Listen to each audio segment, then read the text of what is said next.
Hi hello friends, welcome back to Vanaja Arumugam.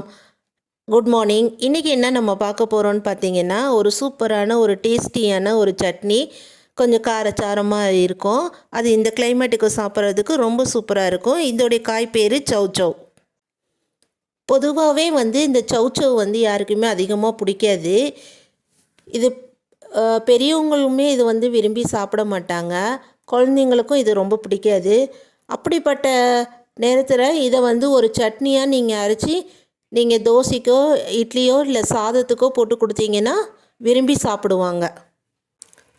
இந்த சௌச்சௌவை நம்ம நல்லா தோலெல்லாம் நல்லா க்ளீன் பண்ணி வாஷ் பண்ணி எடுத்துகிட்டு அதுக்கப்புறம் இதை நம்ம பொடி பொடியாக நம்ம கட் பண்ணி வச்சுருக்குறோம். நெக்ஸ்ட்டு பார்த்திங்கன்னா இதுக்கு தேவையானது புளி கொஞ்சமாக, ஒரு 3 காஞ்ச மிளகா, ஒரு 5 பச்சை மிளகா காரத்துக்கு தகுந்த மாதிரி வச்சுருக்குறோம். உங்களுக்கு இதை கூடவோ குறைச்சோ நீங்கள் இது பண்ணிக்கலாம். அப்புறம் சின்ன வெங்காயம் ஒரு கைப்பிடி அளவு, 3 தக்காளி, அப்புறம் வெள்ளை உளுந்து ஒரு ஸ்பூனு. இது எல்லாம் தான் இப்போ இதுக்கு நமக்கு தேவைப்படுது. இது எல்லாமே நம்ம இப்போ வதக்கிட்டு சட்னி பண்ண ஆரம்பிச்சோம். இப்போது ஒரு பேன் வச்சு ஹீட் ஆனது ஆயில் ஊற்றிக்கோங்க. ஆயில் காஞ்சதுக்கப்புறம் ஃபஸ்ட்டு வச்சு போட்டு நல்லா குக் பண்ணி எடுத்துக்கலாம். ஆக்சுவலி இப்போ எந்த குழந்தைங்களை பார்த்தாலும் பொட்டேட்டோவை தான் அம்மா விரும்பி சாப்பிட்றாங்க. மற்ற எந்த வெஜிடபிள்ஸுமே அவங்களுக்கு பிடிக்கிறது இல்லை. இப்போ இந்த சௌச்சௌ நல்லா குக் ஆகிடுச்சு. ட்ரான்ஸ்ஃபர் பண்ணிக்கலாம். அப்புறம் இதே பேனில் நம்ம ஆயில் ஊற்றி மற்ற இன்க்ரீடியன்ஸ் எல்லாம் நம்ம ஃப்ரை பண்ண ஆரம்பிச்சிடலாம். நெக்ஸ்ட்டு பார்த்திங்கன்னா, இந்த சௌச்சௌ அதிகமாக பிடிக்காத காரணம் என்னென்னா, இது வாயுன்னு சொல்லிவிட்டு இது யாருமே லைக் பண்ண மாட்டாங்க. இதில் சாம்பாரும் செய்யலாம், கூட்டும் செய்யலாம். அப்படி சாம்பார் கூட்டு செஞ்சு இது சாப்பிடும்போது இதோடைய டேஸ்ட்டு பிள்ளைங்களுக்கு பிடிக்காது. ஸோ அதனால் இதை அவாய்ட் பண்ணிடுவாங்க. இதில் பார்த்திங்கனாக்கா நமக்கு சத்து நிறையா இருக்கிறதுனால இன்னொரு விஷயம் நமக்கு ப்ளஸ் பாயிண்ட் என்னென்னா, இது பிளட் ப்ரெஷரை இது கண்ட்ரோல் பண்ணுது. ஸோ அதனால் இதை நம்ம அடிக்கடி நம்ம ஃபுட்டில் இதை எடுத்துக்கிறது ரொம்ப நம்ம பாடிக்கு யூஸ்ஃபுல்லாக இருக்கும். ஸோ அதனால் நீங்கள் டெய்லி ஏதாவது ஒரு வெரைட்டியான வெஜிடபிள்ஸில் இந்த மாதிரி டிஃப்ரெண்ட் ஸ்டைலில் ஒரு சட்னியோ இது ரெடி பண்ணி நீங்கள் அவங்களுக்கு கொடுத்தீங்கன்னா அவங்களுக்கு அந்த வெஜிடபிள்ஸு சாப்பிட்ட மாதிரியான ஒரு ஃபீல் அவங்களுக்கு போயிடும். இந்த வெஜிடபிள்ஸில் தான் இது குக் பண்ணியிருக்கோம் அப்படின்றத நீங்கள் சொன்னால் தான் அவங்களுக்கு தெரியும். அதர்வைஸ் அவங்களுக்கு அது தெரிஞ்சுக்கக்கூடிய வாய்ப்பு இருக்காது. ஸோ அவங்க எப்படியாவது வெஜிடபிள்ஸ் எது மூலயமாவது போய் சேரணும். உளுந்தம்பருப்பு ஃப்ரை ஆனதுக்கப்புறம் நம்ம காஞ்ச மிளகா, சின்ன வெங்காயம், பச்சை மிளகா எல்லாம் போட்டு ஃப்ரை பண்ண ஆரம்பித்தோம். அது ஓரளவுக்கு குக் ஆனதுக்கப்புறம் நம்ம கட் பண்ணி வச்சுருக்கிற தக்காளியை இந்த ஸ்டேஜில் நம்ம ஆட் பண்ணிக்கலாம். இதுக்கு நான் 3 தக்காளி எடுத்துருக்குறோம், கொஞ்சம் புளி எடுத்துருக்கோம். அது கொஞ்சம் புளிப்பு தன்மையாக அந்த டேஸ்ட் இருக்கும். அதுக்காண்டி தான். புளி உங்களுக்கு ஆப்ஷன் தான். புளி வேண்டானாலும் நீங்கள் அதை அவாய்ட் பண்ணிக்கலாம். போட்டு நல்லா நம்ம இதை கொஞ்சம் வதக்கிடணும். இந்த தக்காளி தோல் பிரிகிற அளவுக்கு வதக்கிக்கணும். இப்போ தக்காளி குக் ஆகிடுச்சு.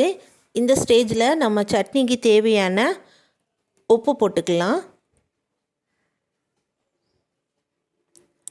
உப்பு போட்டு நல்லா மிக்ஸ் பண்ணி விட்டுடலாம் ஈவனாக. அப்போ தான் எல்லாத்துலேயுமே உப்பு நல்லா சார்ந்திருக்கும். நெக்ஸ்ட்டு நம்ம ஆல்ரெடி குக் பண்ணி வச்சுருக்கிற அந்த சௌச்சௌவை இதோடு சேர்த்து ஆட் பண்ணி திரும்ப ஒரு கிளறி விட்டுக்கலாம் ஈவனாக. இந்த மாதிரி எல்லாமே ஈவனாக இருக்கிற மாதிரி மிக்ஸ் பண்ணி விட்டுட்டு இதை ஆற வச்சு நம்ம அரைக்கலாம். இப்போ எந்த சட்னி அரைச்சாலுமே இப்போ நான் மிளகாவை மட்டும் தனியாக எடுத்து போட்டுருவேன். மிளகா, தக்காளி, ஏன்னா அதில் எல்லாம் நம்ம உப்பு போட்டிருக்கோம். ஸோ இதை மட்டும் நான் தனியாக எடுத்து கொஞ்சம் நல்லா நைஸாக அரைச்சிட்டு அதுக்கப்புறம் தான் மற்றதெல்லாம் நாங்கள் சேர்க்குறது. அதே மாதிரி தான் இதுலேயும் மிளகாய், தக்காளியே எடுத்து தனியாக போட்டிருக்கேன். இதை ஃபஸ்ட்டு நம்ம நைஸாக ஒரு பேஸ்ட்டாக அரைச்சிட்டு வந்துடலாம்.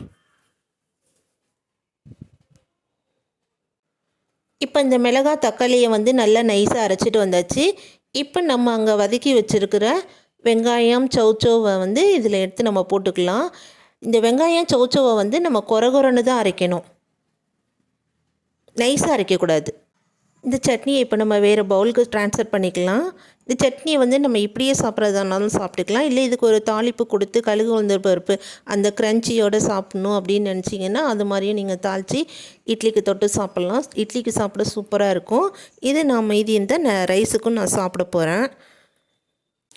நாங்கள் எப்போவுமே சட்னியை வந்து தாளித்து தான் சாப்பிடுவோம். இப்போ நானும் எங்கள் அம்மாவாக இருந்தால் தாளிக்க மாட்டோம், அப்படியே நாங்கள் சாப்பிட்டுக்குவோம். இப்போ எங்கள் அப்பாவுக்கு வந்து வைக்கிறதா இருந்தால் நாங்கள் தாளித்து வச்சா தான் அவர் சாப்பிடுவார், தாளிக்கலைன்னா சாப்பிட மாட்டார். ஸோ அதனால் இந்த சட்னி தாளிக்கிறதுக்கான ப்ரிப்ரேஷன் வந்து போயிட்டுருக்குது. இப்போ ஆயில் ஊற்றி வந்து கொஞ்சமாக உளுந்தம்பருப்பு போட்டிருக்காங்க. ஏன்னா வந்து ஏற்கனவே நம்ம சட்னியில் உளுந்தம்பருப்பு சேர்த்துருக்குறோம். ஸோ அதில் கொஞ்சம் உளுந்தம்பருப்பு போட்டுட்டு ஃப்ரை ஆனதுக்கப்புறம் கடுகு போட்டிருக்காங்க. நெக்ஸ்ட்டு பார்த்திங்கன்னா இதுக்கு வாசனைக்காண்டி கொஞ்சமாக கருவேப்பிலை, இது 3ம் சேர்த்து ஃப்ரை ஆகட்டும். இந்த இதில் ஆயிலில் வந்து இந்த உளுந்தம்பருப்பு வந்து குக் பண்ணுறதுனால இது மொறுன்னு இருக்கும். ஸோ இதை வந்து நம்ம சட்னியில் ஊற்றி உடனே நம்ம இட்லியில் தொட்டு சாப்பிடும்போது இதோடைய அந்த அங்கங்கே வந்து இந்த உளுந்தம்பருப்பு கடிப்படும் போது இன்னும் ரொம்ப டேஸ்டியாக இருக்கும் சாப்பிட்றதுக்கு. இது வந்து ஆல்மோஸ்ட் குக் ஆகிடுச்சு. இப்போ நாங்கள் இட்லியில் ஊற்றி சாப்பிட போகிறோம். நாங்கள் சாப்பிட்டுட்டு எப்படி இருக்குதுன்னு சொல்கிறோம், நீங்களும் ட்ரை பண்ணி பாருங்கள்.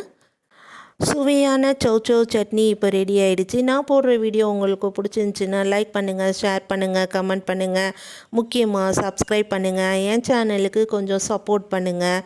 தேங்க்யூ ஃபார் வாட்சிங் மை சேனல். மதியம் நான் ரைஸுக்கு சாப்பிட்டுட்டு அதையும் நான் போடுறேன். இப்போ நான் இதை சாதத்தில் போட்டு நான் சாப்பிட போகிறேன். இந்த உளுந்தம்பருப்போடைய ஃப்ளேவரும் இந்த பச்சை மிளகாயோட வாசனையும் செம்ம டேஸ்ட்டாக இருக்குங்க சாப்பிட்றதுக்கு. அதுவும் இல்லாமல் இதில் நம்ம புளி சேர்த்துருக்கறனால நல்ல புளிப்போடு இருக்கும். இது நீங்கள் சாப்பிட்டு பார்த்தீங்கன்னா தான் இதோடைய டேஸ்ட் என்னன்னு தெரியும். நான் சைட் டிஷ்ஷாக வந்து முட்டை ஆம்லேட் வச்சுருக்கிறேன். நீங்களும் உங்கள் குழந்தைங்களுக்கு தாராளமாக இதை செஞ்சு கொடுங்க, சாப்பிடுவீங்க. தேங்க்யூ ஃபார் வாட்சிங் மை சேனல்.